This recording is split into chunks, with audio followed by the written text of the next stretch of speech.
Bonjour Adrien Jean. Bonjour Bruce. Il est 7h36. Nous accueillons Éric Coquerel, le président de la Commission des finances député de la France Insoumise. Bonjour Éric Coquerel. Bonjour. En tant précisément que président de la Commission des finances, dans moins d'une heure, vous allez auditionner les deux ministres de l'économie et du budget, car ça y est, on connaît le projet de budget du gouvernement pour 2025 officiellement. Est-ce que ça veut dire que le nouveau Front populaire va déposer une nouvelle motion de censure ? On va d'abord se battre sur nos amendements, parce que je suis à peu près persuadé qu'on va en faire passer beaucoup de ces amendements. Vous savez qu'on a présenté 10 mesures principales, par exemple déjà sur les recettes, il y a 2 jours avec Lucie. Donc vous allez jouer le jeu de la bataille parlementaire. Vous dites beaucoup d'amendements, ça veut dire des dizaines de milliers d'amendements, comme on a déjà vu sur certains textes avec l'obstruction ? Nous, on va essayer. On voit bien le piège. Il faut bien comprendre une chose, c'est que la seule façon pour le gouvernement de s'en sortir, ça serait si, de la responsabilité du Parlement, on dépassait les délais des 70 jours. Et dans ces cas-là, le gouvernement pourrait passer par ordonnance. Parce que la procédure est contrainte, sans il faut avoir vote. fini pour décembre. Donc on ne va pas tomber dans ce piège. On va déposer nos amendements de manière raisonnable, en respectant le droit constitutionnel de chaque député, mais ce n'est pas là-dessus qu'on va jouer. Donc c'est important, c'est une évolution d'attitude, parce que vous arrivez par le passé de faire de l'obstruction. C'est arrivé comme tout groupe d'opposition dans le passé parlementaire. Et là, en l'occurrence, ce n'est pas nous qui craignons le vote, c'est le gouvernement, d'accord, puisqu'il va être battu. Puisqu'il y a des opposants qui sont... il va être battu. Il a la possibilité d'aller au 49.3. Oui, mais donc il va être battu. Ce que je veux dire par là, c'est que je prends par ordre, il va être battu sur la loi de finances. Pour éviter des battus, il va peut-être passer par le 49.3. Et s'il passe par le 49.3, naturellement, à ce moment-là, il y aura une motion de censure. Et s'il y a une motion de censure, chacun sera responsable. C'est ça, le déclencheur, ce sera le 49.3 qui entraînera la motion de censure. Un mot quand même. Le Premier ministre, hier, en Conseil des ministres, devant ses ministres, dit « Ce budget doit prévenir une crise dont les premières victimes seraient les plus faibles d'entre nous ». Vous doutez de la volonté, de la sincérité de Michel Barnier à œuvrer pour l'intérêt général ? C'est simple. Moi, je regarde ce qu'il dit. Dans ces mesures, vous avez plus de 41 milliards d'euros de baisse de dépenses. Dans ces 41 milliards d'euros de baisse de dépenses, 36 vont en réalité impacter les classes populaires et les classes moyennes. Parce que quand vous avez moins de services publics, quand vous avez moins de protection sociale, vous impactez plus la vie de ceux qui ne peuvent pas se payer ces services dans le privé. D'accord ? Et 19 milliards d'euros d'impôts qui doivent vous ravir. Je continue là-dessus. Sur les particuliers, au niveau des augmentations d'impôts, vous avez 2 milliards d'impôts pour les 0 d'augmentation d'impôts pour les 0,3% les plus riches. Mais figurez-vous, vous avez 3 milliards d'impôts qui va impacter la moitié des Français, c'est-à-dire via l'augmentation de l'électricité. Donc, au final, nous avons entre moins de dépenses qui impactent la vie des Français du fait de moins de services publics et protection sociale, de la fiscalité. Nous avons environ là-dedans 40 milliards qui vont prendre aux classes moyennes, qui vont impacter la vie des classes moyennes et classes défavorisées, et seulement 2 milliards des plus riches. Donc c'est un budget qui non seulement va désarmer l'État, mais qui est absolument inégalitaire. Il y a aussi, vous avez raison, il y a bien sûr des mesures qui vont impacter le pouvoir d'achat des Français en général. Il y a aussi certaines décisions qui sont prises pour contribuer à la transition écologique. Je prends 2 exemples, la hausse de la TVA sur les chaudières à gaz, ou encore le malus renforcé sur certaines voitures considérées comme polluantes. On en parlait il y a quelques instants avec Maud Descamps. Ça doit accompagner la transition écologique. Est-ce que ce sont de bonnes hausses d'impôts ? Ça pourrait l'être si d'un autre côté on ne prenait pas beaucoup au budget de l'écologie. Rendez-vous compte que par exemple le fonds vert, c'est ce qui permet d'amorcer les investissements des collectivités. Ça aide les mairies par exemple. Voilà, on le baisse de 60%.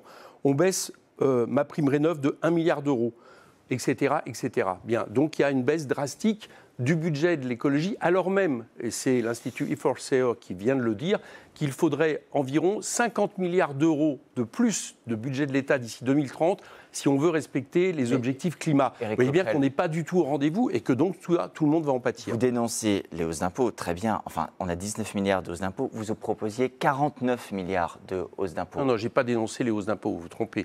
Je dis simplement que dans les hausses d'impôts... Vous dites là, ça va faire contribuer certains de nos concitoyens. Les hausses d'impôts, contrairement à ce qui est dit, elles vont beaucoup plus concerner les classes moyennes et classes populaires, à travers notamment des augmentations de taxes, quand même beaucoup moins que les ultra-riches ou que les grandes entreprises. Donc ça, c'est une chose. Et deuxièmement, il y a un petit problème, c'est que les hausses d'impôts sur les grandes entreprises, 8 milliards, sur les ultra-riches, 2 milliards, elles sont ponctuelles et temporelles. Dans 1 an, c'est quasiment fini. Alors que toutes les baisses de... 2 ou 3 ans selon Non, 2 ans. Dans 2 ans, c'est terminé. Pour, par exemple, les grandes entreprises, c'est ce qui est prévu. Ils baissent dès l'an prochain de 50%. Donc, qu'est-ce qui se passe ? D'un côté, on a des mesures ponctuelles et temporaires sur les très grandes entreprises, sur les plus riches, tous ceux qui ont bénéficié des 7 ans de macronisme. Et de l'autre côté, on a des mesures structurelles qui vont rester, sur les entreprises, qui vont impacter tous les Français. Coquerel, il y a des économies pour plus de 2 milliards. 2 milliards 400 millions pour les entreprises. Vous devez vous en réjouir, ça. Ah, mais il y a certaines mesures qui nous donnent raison. Ah. Les 8 milliards, je dis simplement qu'elles sont en réalité très faibles par rapport à toutes les mesures qui impactent la vie des Français de manière globale. Mais les 8 milliards qu'on prend aux grandes entreprises, ça donne raison à ce qu'on dit depuis longtemps. Quand vous disiez tout à l'heure... Mais c'est pas, évidemment, attendez, vous l'avez dit, ce n'est pas suffisant, parce que ce qu'il faut comprendre, c'est qu'il y a eu 62 milliards de recettes en moins, ce qui explique les déficits, et que là-dedans, on peut récupérer, d'après nous, au moins 50 milliards qui concerneraient les plus riches et les entreprises, Éric Coquerel, les grandes entreprises. Vous disiez tout à l'heure, vous allez vous battre sur le plan parlementaire, par exemple sur le report de la revalorisation des retraites, pour le dire autrement, gel pendant 6 mois. Est-ce que vous allez tenter de nouer des alliances à l'Assemblée, par exemple avec le Rassemblement national, pour repousser cette mesure? Mais vous savez très bien comment se passe le travail parlementaire, ce n'est pas une question d'alliance. Vous proposez une mesure, on voit très bien... Non. On joue avec les mots, là. Vous voyez très bien qui la vote ou pas. Si nous proposons, entre guillemets, des mesures de gauche, par exemple, taxer les superdividendes de manière plus importante, rétablir un ISF climatique qui rapporterait 15 milliards, puis on verra bien qui la vote. Oui, c'est pas tout à fait la même chose. C'est pas tout à fait la même chose que de faire une loi immigration, de prendre des mesures du Rassemblement national pour la faire passer, comme on l'a vu l'an dernier. Un mot, Éric Coquerel, ça m'a interpellé. Alors, il y a beaucoup de baisses, il y a beaucoup d'économies dans ce budget, mais il y a aussi des hausses. Les budgets de l'Élysée, du Sénat et de l'Assemblée vont continuer d'augmenter. L'Assemblée nationale, c'est plus de 10 millions d'euros supplémentaires, c'est quasiment 2% de hausse. Vous souhaitez cette hausse du budget de l'Assemblée? Et l'Élysée? Et l'Élysée, on est sur 3 millions de plus 2,5%. Proportionnellement, je vous assure que c'est beaucoup plus. Pas forcément, il faut regarder pourquoi elle est faite. Je crois que pour l'Assemblée nationale, entre guillemets, la hausse qui est prévue, c'est pour compenser ce qu'a coûté à l'Assemblée nationale la dissolution. Je ne vais pas rentrer dans les détails, mais il y a eu une somme, parce que par ailleurs, on ne voit pas la différence au niveau de l'argent mis à disposition des collaborateurs et autres. Mais plus globalement, là, je voudrais juste revenir sur ce que signifient comme les baisses des dépenses. Non, revenez-moi sur les hausses pour l'Élysée, l'Assemblée et le Sénat. D'accord, mais je suis contre les hausses pour l'Élysée. Elles sont exponentielles depuis des années. Et pour l'Assemblée? Comment? Et pour l'Assemblée, la commission des finances. Je viens de vous répondre ce qui était. Je viens de vous répondre. Je ne défends pas l'Assemblée à tout prix. Et votre commission, par exemple, elle a besoin de plus de frais de fonctionnement? Non, mais elle n'en aura pas plus avec les 10 millions d'euros qui sont impactés, parce que les 10 millions d'euros, encore une fois, ça sert à faire en sorte d'éponger 10 millions pour l'Assemblée, 3 millions pour l'Élysée. Une partie de l'argent, une partie. Ouais, bah d'accord, on va regarder proportionnellement sur les 7 dernières années, si vous voulez, et vous allez voir des surprises sur l'Élysée qui sont partis directement en frais de bouche ou en frais de représentation, ce qui n'est pas le cas de l'Assemblée nationale, je peux vous dire. Mais juste une chose, parce que je ne voudrais pas finir là-dessus, rendez-vous compte que la baisse de dépenses, c'est moins 18% pour le sport, soi-disant, après les JO, il fallait faire beaucoup sur le sport. C'est 22% sur l'aide publique au développement, c'est 4000 postes supprimés dans l'enseignement. D'accord, au moment où chacun s'accorde à dire qu'il faudrait diminuer le nombre d'élèves par enseignant.